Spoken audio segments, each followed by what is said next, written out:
వేమన శతకం. హీన గుణము వాని నిలుసేరనిచ్చిన నెంత వానికైన నిడుమగలుగు ఈగ కడుపు జొచ్చి ఇట్టట్టు సేయదా విశ్వధావిరామ వినురవేమా.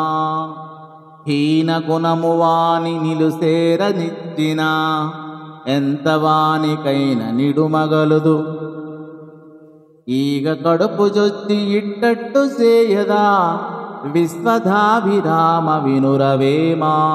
హీన గుణము కలవాడు అనగా నీచ స్వభావము కలవాడు అని దాని అర్థం.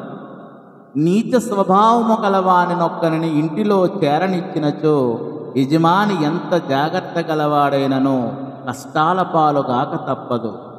ప్రమాదవశమున ఈగ ఒకటి కడుపులో ప్రవేశించినచో మొత్తం ఆ మనుష్యునే తలక్రిందులు చేయును గదా అని భావము. తదుపరి పద్యం చూద్దాం.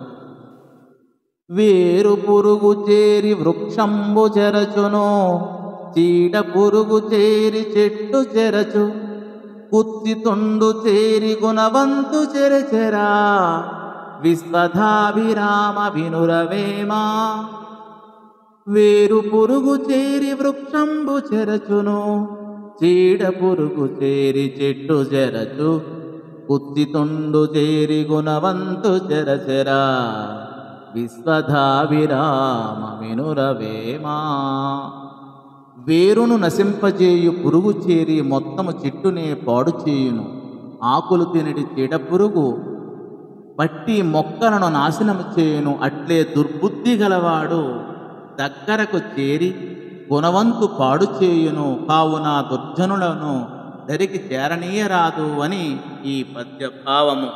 ధన్యవాదం.